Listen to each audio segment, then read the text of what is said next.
अस्सलामु अलैकुम वरहमतुल्लाहि वबरकातुहू। तो जैसा कि आपको पता है कि मैंने जो पहला लेक्चर है foundation of British rule in India, वो मैंने आपको जो थर्ड सेमेस्टर में फर्स्ट यूनिट का पहला टॉपिक है वो मैंने आपको बहुत ही डिटेल में आपको समझाया है। आपको उतना भी नहीं पढ़ना है, लेकिन मैंने आपको बहुत अच्छे से पढ़ाया है, क्योंकि मैंने सुना है शायद आपको अब डिस्क्रिप्टिव टाइप एग्जामिनेशन है, तो वो आपको बहुत हेल्पफुल होगा।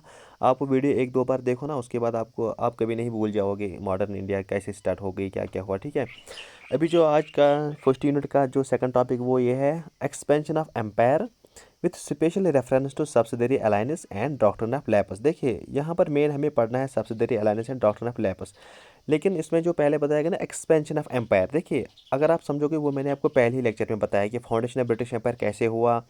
इन्होंने फिर मतलब जो यूरोपियन जो ईस्ट इंडिया कंपनी थी, इन इसने मतलब जो बाकी इसके अपने यूरोपियन कंट्री से इनको इसने कैसे हराया। जैसे कि मैंने पोर्तुगीज से मैंने आपको बोला, जो पहली कंपनी थी उसको इसने बैटल ऑफ स्वैली होल में हराया 1612 जो में हुआ था, और फ्रेंच कंपनी को इसने फाइनली बैटल ऑफ वांडीवाश में हराया जो 1760 में हुआ, 22 जनवरी 1760 में हुआ।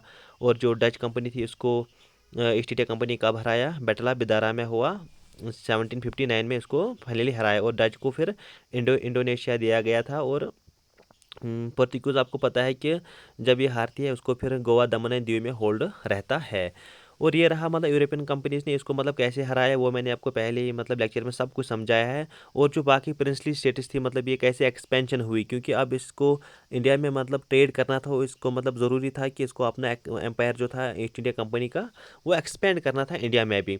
लेकिन यहाँ पर भी कुछ राजा रजवाड़े बैठे थे जो मतलब प्रिंसली स्टेट्स थे, जो मतलब डायरेक्टली ब्रिटिश अंडर के तो नहीं आते थे ईस्ट इंडिया कंपनी के, लेकिन वो इनडायरेक्टली मतलब वहाँ पर इनका अपना अपना राजा होता था। जैसे कि मतलब बंगाल है जो मतलब पहली प्रिंसली स्टेट है जो जिसका फाउंडर था मुर्शिद कुली खान, और इसके साथ ईस्ट इंडिया कंपनी दो बैटल्स करती है, battle of Plassey and battle of Buxar.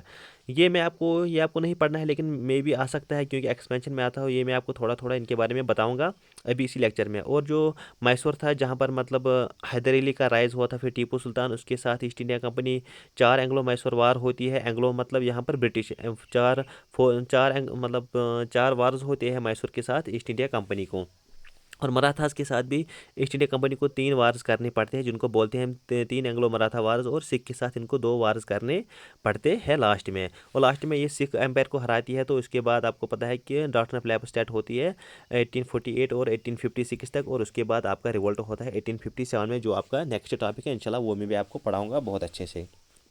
तो देखिए अब हम यहाँ से हमें क्या पढ़ना है।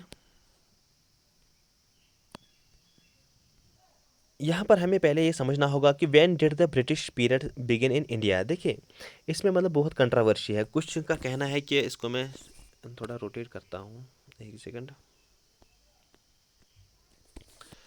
फिर आपको अच्छी से सेम है, चलो फिर भी ऐसे रखता हूँ। देखिए इसमें कंट्रोवर्सी है कि कुछ का कहना है कि इस टाइम हुआ, कुछ बोलते हैं कि नहीं इस टाइम हुआ, कुछ का कहना है कि दूसरा टाइम था जब ये स्टार्ट हुआ। तो अब हम वही आप में डिस्कस करते हैं। देखिए कुछ का कहना है कि 1740s में ब्रिटिश पीरियड इंडिया में स्टार्ट हुआ, क्योंकि उस time Anglo French rivalry start होती है, कि जिनको बोलते हैं कर्नाटिक वार, जो मैंने आपको पहले ही लेक्चर में समझाया था कि इसका जो ऑरिजिन है एंग्लो फ्रेंच वार्स या राइवलरी आप कह सकते हो, या जो कर्नाटिक वार्स है, क्योंकि एस्ट्रियन सक्सेशन होती थी मतलब यूरोपियन में, वहाँ वार जा रही थी। और उसी का जो लोकल वर्जन है वो मतलब इंडिया में हुआ, जिसको हम बोलते हैं कर्नाटिक वार्स। और ब्रिटेन डिफीट करती है फ्रेंचेस को इन कर्नाटिक वार्स में, जो मतलब तीन वार्स होती है, मतलब ब्रिटिश की फाइनली जीत हो जाती है इसमें।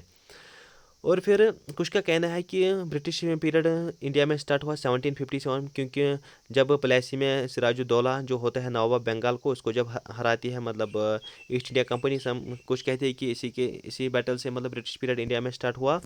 लेकिन कुछ कहते हैं कि नहीं, ब्रिटिश पीरियड इंडिया में कब स्टार्ट हुआ, 1761, क्योंकि इसमें थर्ड बैटल ऑफ पानीपत हुआ। क्योंकि हम क्योंकि इसमें ना मराठास को मतलब हार मिलती है ब्रिटिश से, मतलब ब्रिटिश एम्पायर मराठास को मतलब हरा देती है थर्ड बैटल ऑफ पानीपत में। क्योंकि हम समझते थे कि जो मराठा थी ना मतलब वो वन ऑफ द टफ मतलब जो मतलब क्या कहते हैं ना मतलब वो खाली वो एम्पायर थी मतलब जो ब्रिटिश को मतलब फाइट दे सकती थी इंडिया में, मतलब वो बहुत पावरफुल एम्पायर थी। मतलब मराठाज एम्पायर बहुत पावरफुल था, मतलब Marathas were the only one who can give tough fight the British empire. But जब मराठा जी हार गई तो फिर वहाँ पर कोई नहीं था, इसलिए कुछ का कहना है कि 1761 से ब्रिटिश पीरियड यहाँ पे स्टार्ट हुआ। मतलब कुछ का कहना है 1740 से, किन का कहना है 1757 और किसी का कहना है 1761 से। ठीक है, देखिए अब हम यहाँ पे शुरू करते हैं। जो आपका मेन टॉपिक है वो ये है extension of British paramountcy through administrative policy. ये वही आपका एक्सपेंशन है British empire through subsidiary alliance and doctrine of lapse. देखिए इंपीरियल एक्सपेंशन मतलब जो ईस्ट इंडिया कंपनी का एक्सपेंशन, उनको पावर अपना एक्सपेंड करना था और कंसोलिडेट करनी थी ब्रिटिश पैरामाउंट्सी, वो इन्होंने मतलब बाय द कंपनी ड्यूरिंग किस टाइम में किया था 1757 से लेके 1857 तक इन्होंने मतलब ब्रिटिश पैरामाउंट्सी अचीव की, मतलब ये अपना एम्पायर एक्सपेंड करने में सक्सेसफुल हुए थे। और इन्होंने इसके लिए अपना एम्पायर एक्सपेंड करने के लिए उन्होंने 2 मेथड्स अप्लाई किए थे, जो मतलब यहाँ पर ये है। देखिए इन्होंने मतलब 2 फोल्ड मेथड से अप्लाई किए अपनी मतलब पावर को एक्सपेंशन करने के लिए। देखिए एक था इन्होंने एक थी मतलब इन्होंने मतलब जो स्टेट्स थी कंट्री थी इनको एनेक्स किया, कनकस्टी मतलब इन्होंने इनके साथ डायरेक्टली लड़ाई की, जंग की। और दूसरी थी इन्होंने कुछ डिप्लोमेसी की आपस में किसी मतलब स्टेट के साथ, कुछ एडमिनिस्ट्रेटिव मैकेनिज्म रखे थे, कुछ मतलब ट्रीटी वगैरह किए थे। तो ये 2 मेथड्स उन्होंने किए थे। जैसे कि आपको पता है कि उन्होंने लड़ाई किन के साथ की थी। जैसे कि मतलब बंगाल को इन्होंने मतलब ऑक्यूपाई किया, एनेक्स किया। उन्होंने इसके साथ इन्होंने 2 बैटल्स किए, मतलब वार किए, battle of Plassey and battle of Buxar. और मराठा के साथ भी इन्होंने लड़ाई की, और हैदराबाद के साथ भी 4 एंग्लो मैसूर वार हुए, और सिख एम्पायर के साथ भी मतलब 2 एंग्लो सिख वार्स हुए थे। मतलब इन्होंने इन स्टेट्स कंट्रीज के साथ मतलब जो प्रोविंसेस थे इनके साथ इन्होंने लड़ाई की। ये था मतलब पॉलिसी ऑफ एनेक्सेशन बाय कनक्वेस्ट और वार। और जो दूसरा इनका मेथड था, मतलब जो इनका ब्रिटिश पैरामाउंट्सी थी, इनका एम्पायर जो एक्सपेंड करना था, वो था कि डिप्लोमेसी के थ्रू। वो ये है कि जो मतलब वैरन हेस्टिंग्स की रिंग फेंस पॉलिसी है, इसको मैं थोड़ा छोटा करता हूँ यहाँ पे, ज़रूरी पढ़ना है क्योंकि सिलेबस में भी है। और वेलेस्ली की subsidiary alliance and Lord Dalhousie की डॉक्ट्रिन ऑफ लेपर्स, क्योंकि मतलब इस मेथड से इन्होंने लड़ाई नहीं की, क्योंकि उन्होंने कुछ मतलब डिप्लोमेसी की आपस में। और इसके थ्रू इन्होंने मतलब बहुत प्रिंसली स्टेट्स को मतलब एनेक्स किया, अपने अंडर किया। अब हम वही शुरू करते हैं यहाँ से, ठीक है। सबसे बैटल ऑफ प्लेसी के बारे में बताऊंगा, जो 23 जून 1757 में हुआ। देखिए मैंने आपको पहले लेक्चर में बोला था कि जो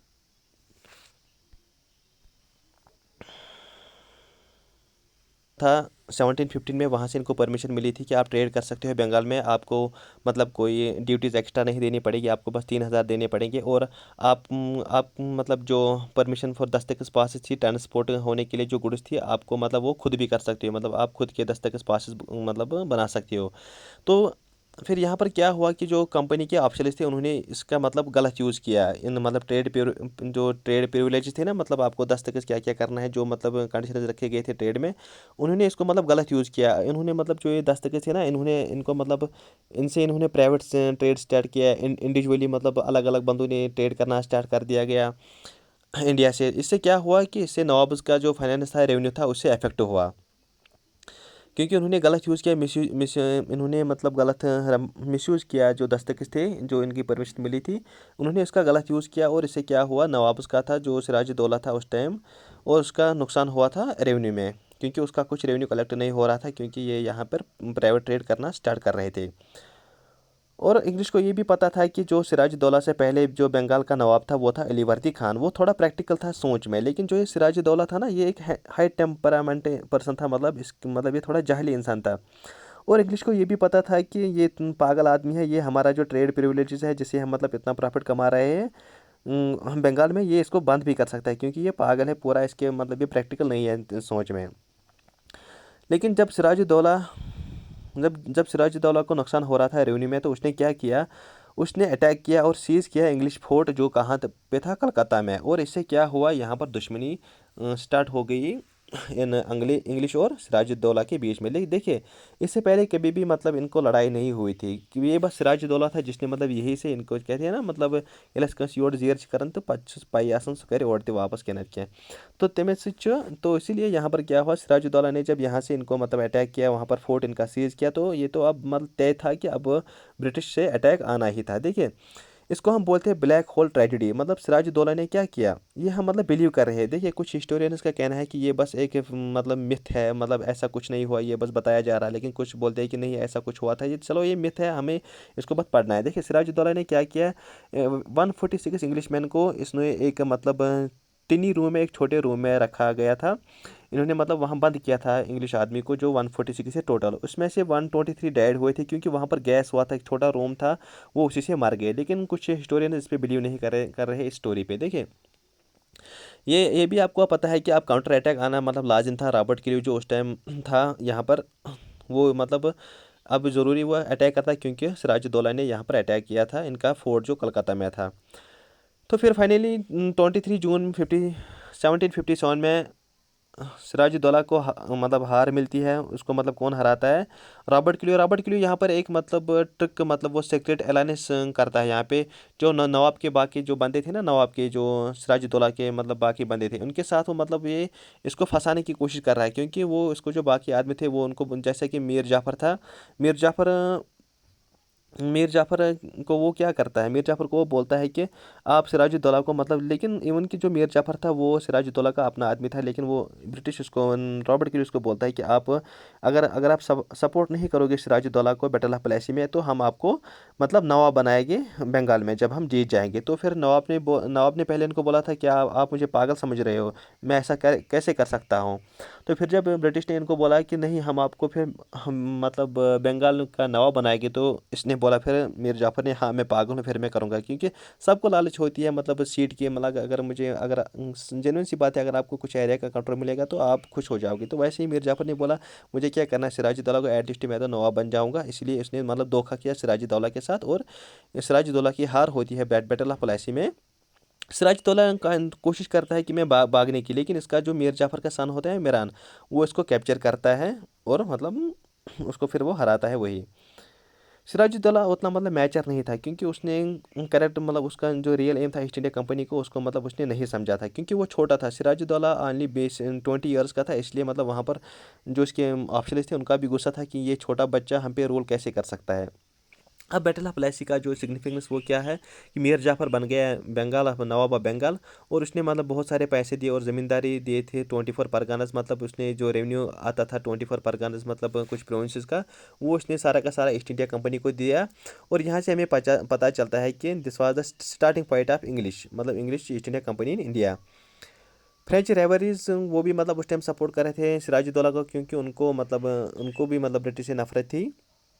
लेकिन फिर इस मीर जाफ़र को इन मतलब कुछ टाइम पर पता चलता है कि उसको रियलाइज़ होता है कि इन मतलब कितना भी पैसा दे दो इनको, ये तो मांगते ही जा रहे हैं। क्योंकि मीर जाफ़र को इन्होंने फिर वो मीर जाफ़र को तंग कर रहे थे, अब आप इतने हमें पैसे दो, इतने दो, क्योंकि हम आपने नवाब बनाया है। क्योंकि फिर मीर जाफ़र भी तंग आ गए, वो इरिटेट होने लगा, और फिर वो क्या करता है, फिर वो कंप्रोमाइज़ करता है डच के साथ। देखिए, मैंने आपको, अगर आपको पहले पहले लेक्चर आपने सुना होगा, आपको यहाँ से मज़ा आएगा बहुत। जब वो मीर जाफ़र कंप्रोमाइज़ करता है डच के साथ, और ईस्ट इंडिया कंपनी यहाँ पर क्या करते हैं, इनको अब East India Company official in order to overthrow nullify the British,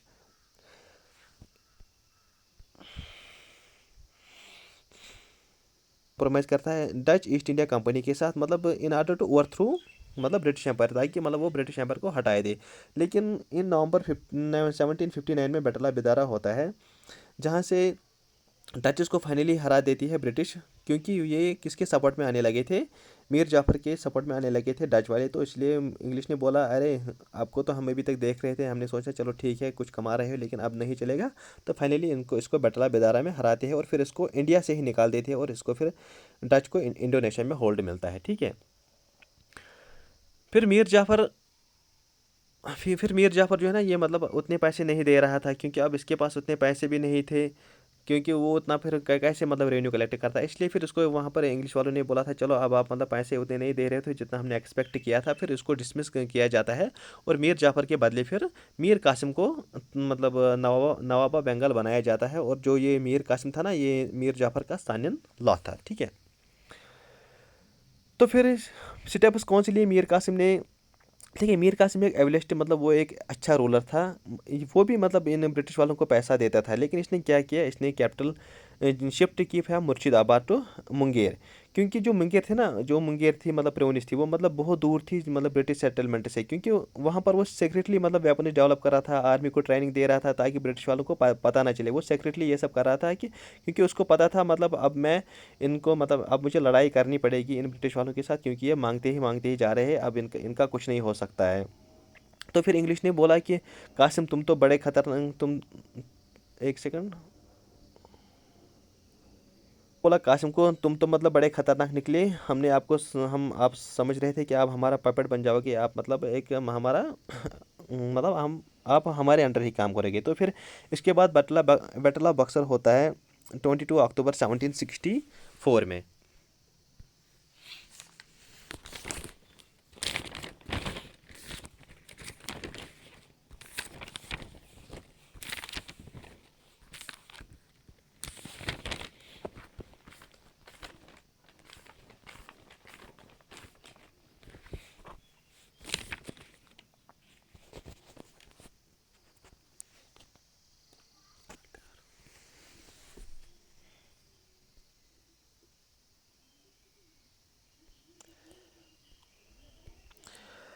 देखिए, यहाँ पर आपको ये पता होनी चाहिए कि जो पलासी है ना, वो मतलब वेस्ट बंगाल में है एक जगह, पलासी वेस्ट बंगाल में जगह है, और जो बक्सर है ये बिहार में एक जगह है गंगा रिवर के पास, ठीक है। तो मीर कासिम ने जब कैपिटल शिफ्ट की मुर्शिदाबाद से मुंगेर, मुंगेर जो बिहार में है, तो उसने सोचा कि मैं डेवलप करूँगा अपनी आर्मी ब्यूरोक्रेसी सेक्रेटली ताकि ब्रिटिश वालों को पता ना चले।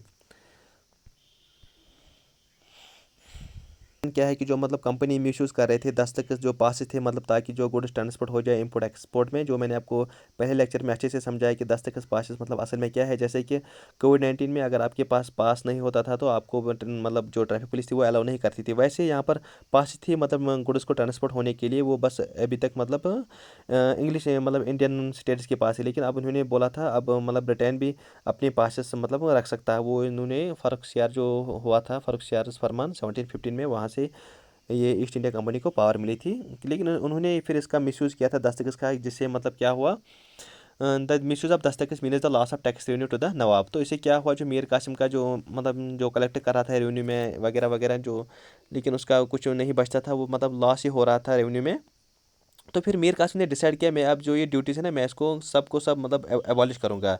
सबको ड्यूटी ट्रेड मतलब सबको ड्यूटी फ्री ट्रेड करूँगा। बट लेकिन क्या हुआ कि ब्रिटिश ने इसके अगेंस्ट प्रोटेस्ट किया, बिकॉज ईस्ट इंडिया कंपनी इससे मतलब बहुत ज़्यादा प्रॉफिट कमाती थी, क्योंकि उसको मतलब कोई ड्यूटी नहीं देनी पड़ती थी। इसलिए जो ब्रिटिश का सामान था ना, वो मतलब सस्ते पैसे में मिलता था लोगों को। बाकी को ड्यूटी देनी पड़ती थी तो उनका महंगा नहीं लेते थे लोग, इसलिए ब्रिटिश ज़्यादा पैसा कमाती थी, क्योंकि ये सामान सस्ता बेचती थी, क्योंकि इनको कोई मतलब ड्यूटी या एक्स्ट्रा चार्जेस ड्यूटीज़ नहीं देनी पड़ती थी, बस इनको वो 3,000 एनुअली देना पड़ता था, ठीक है। तो यहाँ पर मीर कासिम ने कन्फेडरेसी की नवाब ऑफ अवध के जो उस टाइम होता था सुजाउद्दौला, और शाह आलम जो होता है मुगल एम्पायर, उसके साथ ये मतलब इन दोनों के साथ ये कन्फेडरेसी करता है, मतलब डिप्लोमेसी करता है कि ताकि जो बंगाल है इंग्लिश से वो वापस हो जाए। In order to improve his finances, मतलब जो अगर मीर कासिम को जो अपने फाइनेंस इम्प्रूव करने हैं, उसने बोला था कि जो एम्प्लॉयज़ है ईस्ट इंडिया कंपनी को, उन्होंने उनको बोला था कि आप ड्यूटी दे दो फॉर देयर प्राइवेट ट्रेड, मतलब जो आप प्राइवेट ट्रेड कर रहे हो कि आप उसका अलग चार्ज दो। लेकिन ब्रिटिश ने वहाँ पर नहीं माना। लेकिन जब उसको ये नहीं हुआ था, जब उसको मतलब ये सक्सेस नहीं हुआ था, मतलब जो एक्स्ट्रा देना पड़ता था ईस्ट इंडिया कंपनी को, वो उन्होंने नहीं माना। हम उन्होंने बोला नहीं हम तो नहीं देंगे, ऑलरेडी मतलब एग्रीमेंट हुआ फ़र्रुखसियार में जो फरमान है, वहाँ पर एक्स्ट्रा ट्रेड की बात, एक्स्ट्रा ड्यूटी की बात ही नहीं हुई, अब तुम कैसे मांग रहे हो।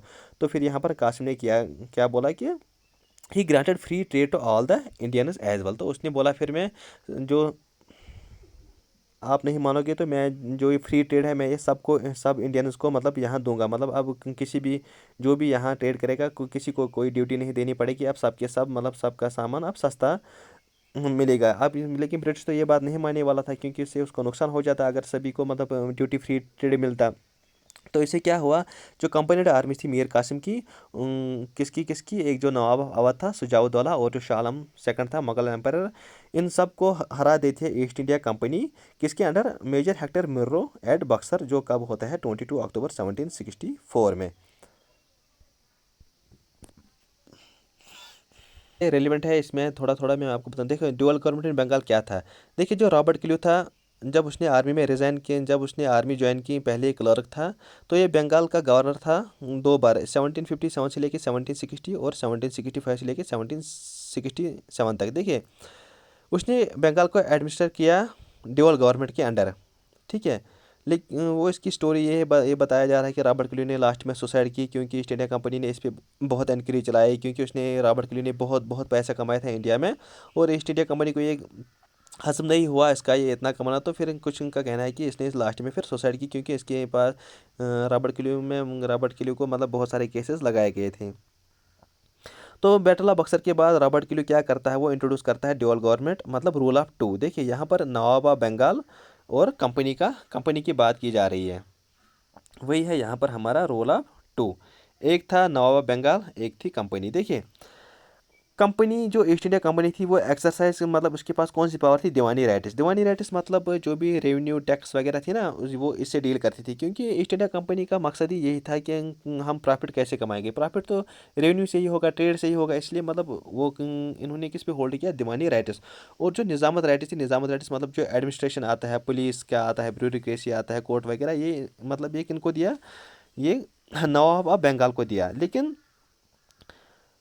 ये भी कौन कर रहा था, ये जो निज़ामत राइट्स थी, ये भी किसके थ्रू हो रही थी, ये मतलब डिप्टी सूबेदार जो होता होता था ना।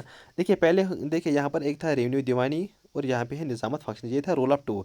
रेवेन्यू किसके पास है, दीवानी राइट्स किसके पास है, ईस्ट इंडिया कंपनी के पास है, ठीक है। और जो निज़ामत फंक्शन है वो है सूबेदार। लेकिन इसमें क्या बताया गया कि इसमें नैब सूबेदार को मतलब अपॉइंट किया गया, और इसको कौन अपॉइंट करता था, इसको अपॉइंट करता था ईस्ट इंडिया कंपनी। और ईस्ट इंडिया कंपनी कंट्रोलर निज़ामत functions through it is deputy या नैब सूबेदार। मतलब ईस्ट इंडिया कंपनी कंट्रोल कर रही थी निज़ामत फंक्शंस भी, लेकिन किसके थ्रू, डिप्टी, मतलब डिप्टी सूबेदार या नैब सूबेदार, जिसको कौन अपॉइंट कर रहा था, ईस्ट इंडिया कंपनी ही अपॉइंट कर रही थी। तो यहाँ से हमें पता चलता है कि simply we came to know British wanted to control everywhere but without responsibility. इसका मतलब यह है कि ब्रिटिश हर पार्ट में, मतलब हर कहीं पे कंट्रोल करना चाहती थी, लेकिन कोई रिस्पॉन्सिबिलिटी नहीं लेना चाहती थी। जैसे कि हमें पता है कि निज़ामत जो एडमिनिस्ट्रेटिव फंक्शंस था, वो भी किसके, वो these functions were going in the name of nawab, but it was actually doing East India Company. मतलब किसके नाम से मतलब जा रहे थे एक्चुअली, मतलब हम ये किसके नाम हो रही थी, नवाब के नाम हो रही थी, मतलब इसके नाम से ये काम हुआ। लेकिन एक्चुअली ये कौन कर रहे थे, एक्चुअली तो कर रहे थे ना डिप्टी सूबेदार, जिसको किसने अपॉइंट किया था, ईस्ट इंडिया कंपनी के। मतलब ये फंक्शंस भी किसके मतलब इनडायरेक्टली किसके अंडर थी, ये भी ईस्ट इंडिया कंपनी के अंडर ही थी। और ईस्ट इंडिया कंपनी अपॉइंट करी थी टू डिप्टी नवाब, एक था मोहम्मद रज़ा खान और बंगाल के लिए, और राजा सिताब फॉर बिहार के लिए। तो ड्यूअल गवर्नमेंट ने क्या किया, dual government led to an administrative breakdown, इससे मतलब खराबी हुई। तो फाइनली 1772 में वारेन हेस्टिंग्स उसने ये ड्यूअल गवर्नमेंट ख़त्म किया। डॉक्टर ऑफ लैपिस था जो मतलब पॉलिसी थी। अब हम इनको यहाँ पे डिस्कस करेंगे, जो आपके सिलेबस में अच्छे से दिया गया है। देखिए रिंग फेंस पॉलिसी ये किसने लाई, वारेन हेस्टिंग्स ने। वारेन हेस्टिंग्स उस टाइम गवर्नर का चार्ज लेते हैं जब ब्रिटिश रूल क्रिटिकल पीरियड में चल रहा था, क्योंकि उस टाइम ब्रिटिश एम्पायर की मतलब किसके मतलब रिवोल्ट्स फेस कर रहा था, मराठा से, मैसूर से, हैदराबाद है, क्योंकि ये आपस में उस टाइम लड़ रहे थे। और उसने एक पॉलिसी फॉलो की जिसका नाम था रिंग फेंस पॉलिसी। इसका मकसद ये था कि मैं बफर जोन्स क्रिएट करूँगा, ताकि मैं अपनी कंपनी को डिफेंड करूँगा। जो फ्रंटियर्स थे, मतलब जो भी मतलब इसके पड़ोसी स्टेट्स थे, उनको मतलब मैं स्ट्रांग बनाऊँगा, ताकि जो आउटसाइडर्स थे वो अटैक न कर पाए हम पे। देखिए यहाँ पर मैं आपको अच्छे अच्छे समझाऊँगा। बंगाल, यहाँ पर बंगाल थी ईस्ट इंडिया में, तो यहाँ पर किसका होल्डर था, इंग्लिश का होल्डर था। यहाँ पर अवध थी, ठीक है, जो मतलब आज यूनाइटेड प्रोविंस मतलब यूपी में है, लखनऊ वगैरह जो वहाँ पर पड़ती है। और यहाँ से अफगानिस्तान। देखिए ईस्ट इंडिया कंपनी क्या करना चाहती थी, ये अवध को होल्ड, ये अवध को स्ट्रांग बनाना चाहती थी, ताकि अगर मैं इस पे मतलब अगर मैं इसको स्ट्रांग बनाऊंगी, जो अफगानिस्तान ये कल हम पे अटैक नहीं कर सकते, क्योंकि अगर ये पहले अटैक भी करेंगे तो पहले इनको अवध को देखना है, लेकिन वो भी हमारे ही अंडर होगा, इसलिए मतलब यहाँ पर इंग्लिश मतलब बच जाएंगे डायरेक्ट अटैक होने से। जो अफगान कर सकता है, यहाँ कोई फॉरेन आएगा, यहाँ पर फ्रेंच कंपनी आएगी, हिटलर वगैरह जो भी आएगा, जापान आएगा, ताकि हम जो नेबरिंग कंट्रीज हैं, जो भी नेबरिंग मतलब इनके स्टेटस आएंगे, हम इनको मतलब स्ट्रांग बनाएंगे, ताकि जो फॉरेन में आएगा कोई, वो हम पे अटैक नहीं कर पाएगा। फ्रंटियर्स को नियर बाई स्टेटस है, ताकि आउटसाइडर कोई अटैक नहीं, यही मैंने यहाँ पर लिखा है। To save from Afghan invasion we have to make Awadh strong, that type of strong which Awadh himself could not attack on us. हमें उतना भी स्ट्रांग नहीं बनाना है अवध को, कि मतलब अवध ही कल हम पे अटैक कर पाएगा, नहीं, मतलब ऐसा स्ट्रांग बनाना है कि खाली अवध मतलब हम अवध को मतलब कंट्रोल करेंगे, ताकि जो फॉरेन अगर कोई हम पे अटैक करेगा, वो मतलब नहीं कर पाएगा, कि पहले उसको अवध से लड़ना होगा, लेकिन अवध को इतना भी पावरफुल नहीं बनाएगी कि वो हमसे ही कल लड़ेंगे। तो यहाँ पर बताया गया था कि ब्रिटिश मतलब यहाँ पर फोर्स रखेगा अपना आपके अवध में, ताकि अवध मतलब अवध में वो अपना फोर्स रखेगी, to protect you from Afghanistan और रोहिला, जो मतलब फॉरेनर्स थे जो अटैक करने वाले थे, उन्होंने बोला था अवध को कि हम अपना फोर्स आपके मतलब प्रोविंस में रखेंगे, आपको बस एक पैसा देना पड़ेगा, जो खाने पीने का खर्चा आएगा इन फोर्स का, आपको वो देना पड़ेगा। ये था ring fence policy Warren Hastings की।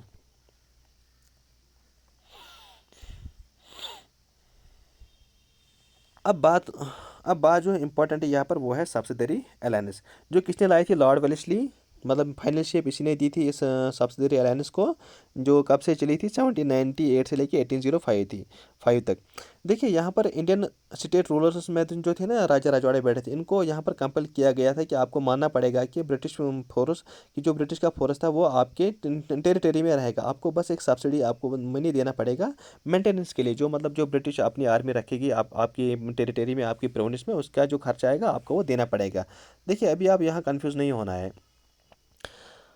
आप बोले कि तो फिर जो रिंग फेंस पॉलिसी और सब्सिडरी अलायंस में क्या फ़र्क है, वहाँ पर भी मतलब ब्रिटिश अपना फोर्स रखना चाहती थी, टेरिटरी जो नेबरिंग थी, बस जो खर्चा वर्चा आएगा वो मतलब इंडियंस को देना पड़ेगा, लेकिन यहाँ पर डिफरेंस ये थी कि जो रिंग फेंस पॉलिसी थी ना, इंडियंस को बोला गया था कि आप उस टाइम अपना फोर्स भी रख सकते हो, मतलब जो अवध, सपोज अवध अवध एक प्रोविंस है, रिंग फेंस पॉलिसी के हिसाब से मतलब ब्रिटिश वहाँ पर अपना फोर्स रखेगी, लेकिन अगर मतलब अवध टेरिटरी भी चाहती है कि वो अपना भी फोर्स रखेगी अवध में, तो वो रख सकती है। ये था रिंग फेंस पॉलिसी, लेकिन सब्सिडरी अलायंस में ये बताया गया था कि इंडियंस जिसने भी मतलब जो साइन करेगा treaty of subsidiary alliance, they were told you can not maintain your own army, आपको बस ब्रिटिश आर्मी रहेगी आपके प्रोविंस में, मतलब अगर सपोज अवध ने मतलब सब्सिडरी अलायंस एक्सेप्ट की, अब उसके बाद अवध अपनी फोर्स नहीं रख सकती है उस टेरिटरी में, खाली ब्रिटेन अपनी फोर्स रखेगी वहाँ पे, और उसका जो खर्चा आएगा वो कौन देगा, वो अवध टेरिटरी देगी, ठीक है। तो यहाँ से हमें ये पता चलता है कि इंडियंस की जो सोवरेनिटी थी, जो इंडिपेंडेंस थी, वो यहाँ पर ख़त्म होती है सब्सिडरी अलायंस के साथ, because in now it is totally under British forces, अब मतलब अपनी आर्मी भी नहीं है इस टेरिटरी में, तो अब सारा का सारा जो ब्रिटिश फोर्स वो रहेगा वहाँ पे, और इंडियन रूल्स को ये एग्री करना पड़ा कि जो ब्रिटिश रेजेंट की पोस्टिंग हुई वो आपके कोर्ट में होगी, और इंडिया को ये भी बताया गया कि इंडिया को ये भी बताया गया था कि आप किसी यूरोपियंस जो बाकी यूरोपियंस है, मतलब फ्रेंच, पुर्तगीज वगैरह वगैरह थे, आप इनको मतलब यहाँ पर सर्विस नहीं, आप इनको अप्लाई नहीं कर सकते यहाँ पे without the prayer consultation of company. अगर आपको ये करना है, मतलब अगर आवर टेरिटरी को मतलब फ्रेंच का कोई रखना है, आपको उसको पहले परमिशन लेनी पड़ेगी ईस्ट इंडिया कंपनी से। और इंडिया मतलब किसी से मतलब वार भी नहीं कर सकती या नेगोशिएट नहीं कर सकती किसी फॉरेन से, और अदर इंडिया रूलर, मतलब वो कुछ भी नहीं कर सकती थी without taking permission from east India Company. मतलब अब अगर वो कुछ भी करना चाहती है, जिसने भी मतलब सब्सिडरी अलायंस एक्सेप्ट की, पहले उसको परमिशन लेनी पड़ेगी ईस्ट इंडिया कंपनी से, अगर वो कुछ भी करना चाहती है, किसी से नेगोशिएट वार करना चाहती है, या एम्प्लॉयमेंट मतलब करना चाहती है किसी फॉरेन को।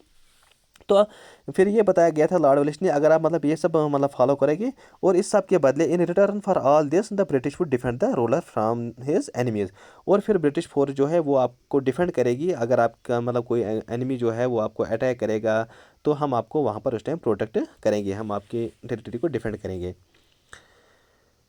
तो जो मेन ऑब्जेक्टिव था वेलेस्ली का सब्सिडरी अलायंस का, वो ये था कि उसका जो फ्रेंच रिवाइविंग पावर था ना, वो मतलब एक्सपेंड हो रहा था। उसको लगा था कि सपोज देखिए, मैं आपको यहाँ पर बताऊँगा, सपोज़ कि ये ये इंडिया है, ठीक है। ये आपको मतलब यहाँ पर मैप उतनी अच्छे से नहीं बनेगा, लेकिन ये इंडिया है, ठीक है। देखिए यहाँ पर बाकी जो यूरोपियंस है ना, मतलब यहाँ पे फ्रेंच है, मतलब जर्मनी हिटलर का था, यहाँ पर अवध है, यहाँ पर ब्रिटेन है, यहाँ पर इंग्लिश है, यहाँ पर बंगाल है, ठीक है। उसको मतलब ये डर था कि कल कल मतलब जो फ्रेंच है वो डायरेक्ट ना यहाँ से आ जाए, वो मतलब डायरेक्ट बंगाल में पहुँच जाए तो इसे प्रॉब्लम होगी। इसलिए इन्होंने सोचा कि हम जो फ्रंट अपने नेबरिंग फ्रंटियर्स है उनको हम डिफेंड करेंगे, उनको हम स्ट्रांग बनाएंगे, ठीक है। तो ये था मेन ऑब्जेक्टिव सब्सिडरी आइलैंड्स का, ताकि जो फॉरेनर्स है वो हम पे अटैक ना कर पाएंगे, क्योंकि उनको डर था कि फ्रेंच जो एक्सपेंड हो रहा था उस टाइम, फ्रेंच मतलब पावरफुल हो रहा था, कि ताकि वो हम पे अटैक ना कर पाएंगे, क्योंकि ब्रिटेन और फ्रेंच में आपस में दुश्मनी बहुत ही पहले से। अगर आपने वर्ल्ड हिस्ट्री, मैंने जो वर्ल्ड हिस्ट्री आपको किसी सेमेस्टर में पढ़नी होगी, मैंने वो ऑलरेडी अपलोड की है, सारा का सारा मैंने पढ़ा के रखा है, ठीक है। आप वो देख सकते हो जब आप उस टाइम पहुंचोगे। परफेक्शन इस सब्सिडरी एनालिसिस की हम बात करेंगे। देखिए मैंने आपको पहले लेक्चर में बोला था कि जो डुप्लीकेट था फ्रेंच गवर्नर था, वो पहला था जिसने मतलब जो ऑरिजिनेटर है सब्सिडरी एलायंस का, ठीक है। और जो पहली इंडियन स्टेट है जिसने मतलब सब्सिडरी एलायंस में फॉल हुई, वो थी अवध 1765 में। देखिए पहले पहले जो सब्सिडरी एलायंस ना, वो इतनी क्रूड, वो इतनी मतलब खतरनाक नहीं थी। अब इसलिए इसके मतलब 4 स्टेज है, सब्सिडरी एलायंस के 4 स्टेजेस है। जो इंडियन स्टेट्स है हम इनको फ्रेंडली मतलब मदद करेंगे।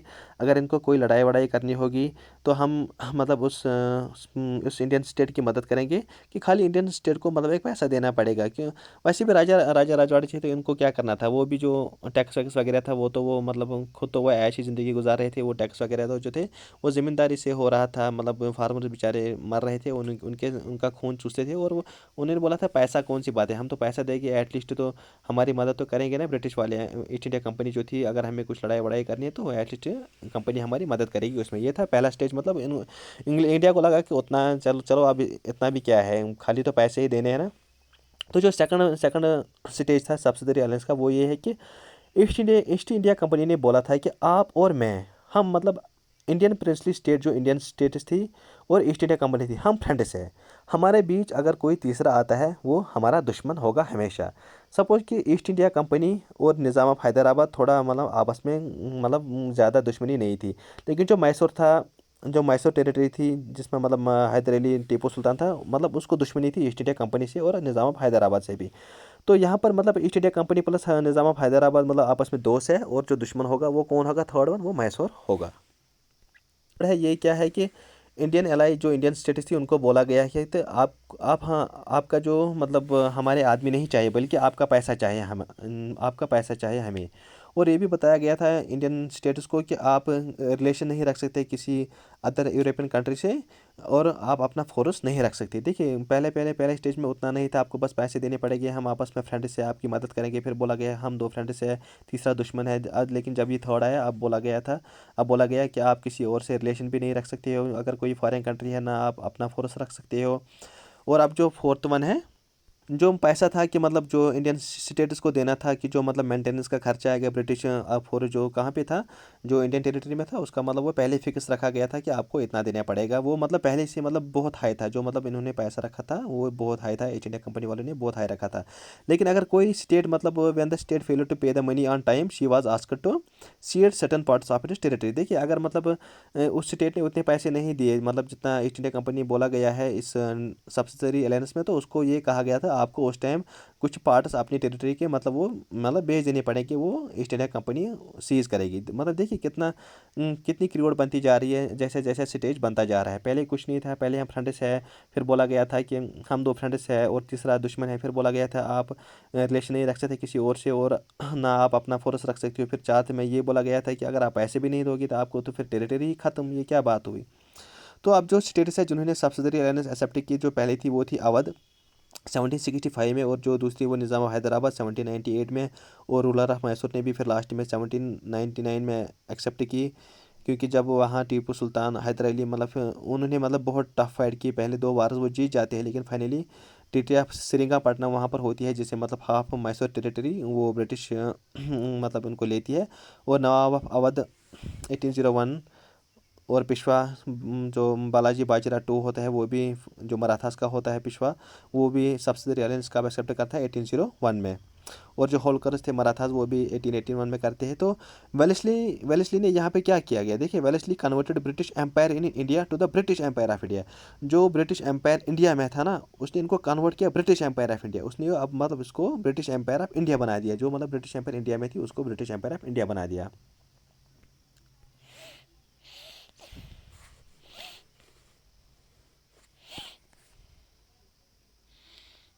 देखिए अब हम बात कर रहे हैं यहाँ पे डॉक्ट्रिन ऑफ लैप्स, जो लॉर्ड डलहौसी ने फाइनल शेप दी इस पॉलिसी को, जो कब से स्टार्ट हुई थी 1848 से 1856 तक। देखिए इन सिंपल टर्म्स में आपको बताऊंगा कि जो हिंदू ट्रेडिशन था ना, जो मतलब इन सिंपल टर्म्स में आपको बताऊंगा जो अडॉप्टेड सन था, इसमें बताया गया था जो अडॉप्टेड सन है ना, मतलब अगर जो आपका जेन्युइन सन नहीं है, मतलब वो आपका अपना सन नहीं कि आपने वो किसी मतलब कहीं और से लाया और इसको अपना बेटा समझ लिया, वो होता है अडॉप्टेड सन।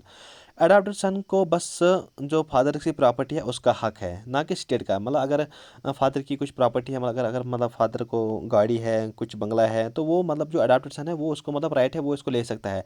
लेकिन अगर अडॉप्टेड सन का जो मतलब फादर है, अगर वो मतलब किंग है, तो जो अडॉप्टेड सन है वो किंग नहीं बन सकता है, वो उसकी सीट पे नहीं आ सकता है। ठीक है, तो ये था डॉक्ट्रिन ऑफ लैप्स का। यहाँ पर जो मतलब अकॉर्डिंग टू हिंदुल्लाह अगर हम देखते हैं, वहाँ पर मतलब कोई क्लियर कट मतलब लॉ नहीं था, राइट नहीं था, मतलब कौन राजा बन सकता है, चाहे वो अडॉप्टेड सन हो या लीगल सन हो, वो मतलब ये क्लियर कट नहीं था। Only legal born son of maharaja's mistress could claim to sit on throne. लेकिन डॉक्टर ऑफ लैप्स ने यहाँ पे बताया गया है खाली जो लीगल होगा, जो जेन्युइन सन होगा महाराजा या मिस्ट्रेस की, तो वही क्लेम कर सकती है, मतलब वही कहाँ पे बैठ सकता है, थ्रोन पे। अगर मतलब महाराजा मर जाता है एंड उसका मतलब कोई अपना लीगल सन नहीं है, तो उसकी जो स्टेट है वो किसके लैप्स किसके मतलब अंडर हो जाएगी, वो ऑटोमेटिकली ब्रिटिश एम्पायर के अंडर हो जाएगी, अगर उसका लीगल सन नहीं है। अगर उसका मतलब अगर उसका अडॉप्टेड सन है, फिर वो किसके अंडर हो जाएगी, ब्रिटिश एम्पायर के। लेकिन अगर महाराजा का लीगल सन है, तो फिर उसका जो सन है वो फादर के मरने के बाद उसका सन मतलब सीट पे बैठेगा, लेकिन जब वो लीगल सन होगा तभी। यहाँ पर है जो कुछ एनेक्सेड लेफ्ट स्टेटस है। देखिए ये मतलब बता सकता है कि ये उसका मतलब डलहौसी का भी ये लक भी था, क्योंकि उस टाइम बहुत सारे रूलर्स मार गए थे जिनको अपना लीगल सन नहीं था। इसलिए मतलब बताया जाए कि it was a matter of luck to Dalhousie that during his rule many rulers died without a legal सन।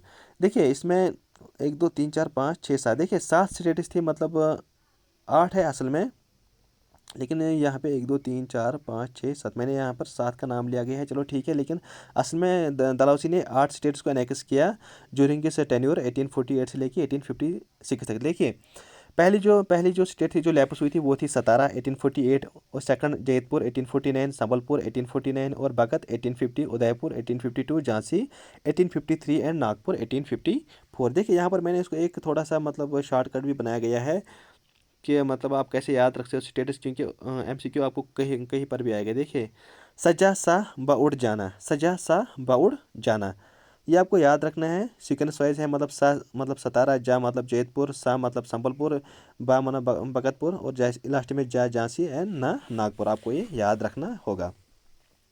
रानी झांसी ने इनको बोला कि तुम कौन होती हो ब्रिटिश। रानी झांसी है ना वो बहुत मतलब पावरफुल, अगर आप जो मानिकार्निका मूवी है जो कंगना रनावत ने बनाई है, वो बहुत अच्छी मूवी है, उसने उसमें बहुत ही अच्छा रोल उसका मतलब प्ले किया है, मुझे बहुत अच्छी वो मूवी पसंद है। तो रानी अब झांसी इन्हें इंग्लिश वालों को बोलती है तुम कौन होती है, ये मतलब हमारा हिंदू लॉ है कि मैं किसको अपॉइंट करूँ, कि चाहे वो मेरा अडॉप्टेड है लीगल सन होगा। लेकिन उसको रानी अब झांसी को अडॉप्ट नहीं करने दिया था, लेकिन उसने फिर बहुत मतलब उसने लड़ाई लड़ी उसके लिए, और फाइनली फिर वो मतलब 1857 तक चली जाती है कि मतलब उसने अपनी टेरिटरी को ब्रिटिश के अंडर नहीं जाने दिया, उसने मतलब उसके लिए बहुत लड़ाई की। ठीक है, और फिर जो एनेक्सेशन ऑफ अवध थी ना, मतलब वो जो मैंने आपको स्टेट यहाँ पर नहीं बताया कि वो था अवध, जो एट्थ है, साथ का नाम मैंने आपको बोला अवध को क्यों मतलब लैप्स किया गया, क्योंकि मिस गवर्नेंस यहाँ पर इनको बताया गया था कि जो अवध है उसमें एडमिनिस्ट्रेशन जो वहाँ का रूलर है वो मतलब अच्छे से रूल नहीं कर रहा है। ठीक है, रूलर होता है उस टाइम, उसका नाम होता है वाजिद अली शाह। वाजिद अली शाह मतलब ये बताया गया है कि वाजिद अली शाह अच्छे से एडमिनिस्ट्रेशन नहीं कर रहा है वहाँ पे, तो इसलिए अवध को मतलब लैप्स किया ब्रिटिश एम्पायर के अंडर। तो अवध की स्टोरी क्या है कि वो अवध ने पहले ही सब्सिडरी अलायंस 1765 में साइन की थी। और डालहौसी डालहौसी एक रेजिडेंट होता है अवध का, इसका नाम होता है सिलीमैन। ये उसको बोलता है कि आप एक टूर करो अवध स्टेट में और मुझे बताओ कि एक्चुअल सिचुएशन क्या है स्टेट की। तो फिर रेजिडेंट एक जब टूर करता है वो फिर रिपोर्ट देता है सबसे इस लॉर्ड डलहौसी को। वो ये बता रहा है कि सिचुएशन बहुत ही अनर्चल है, बहुत कंडीशन ख़राब है स्टेट में, लोग मर रहे हैं, मतलब सड़कों पे खाने के लिए भी पैसे नहीं है, सब कुछ भी नहीं है, मतलब ख़राब सिचुएशन बिल्कुल ही बैड है।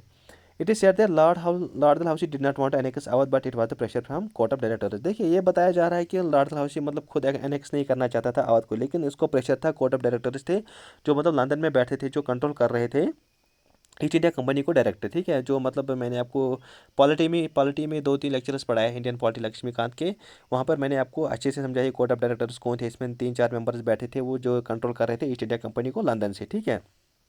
जो रेगुलेटिंग एक्ट 1773 से शायद आया है। तो ईस्ट इंडिया कंपनी यहाँ पर बोलते हैं कि जो वाजिद अली शाह इज़ डूइंग मल administration, he is not looking on people's conditions, क्योंकि लोग वहाँ मर रहे हैं अवध में और जो ये वाजिद अली शाह ये इसको अपने मज़े कर रहे हैं, अच्छे से एडमिनिस्ट्रेशन नहीं कर रहा है, तो इसलिए फिर अवध को फाइनली एनेक्स किया गया था 1856 में ड्यू टू मिस गवर्नमेंट। ये आपको याद रखना है।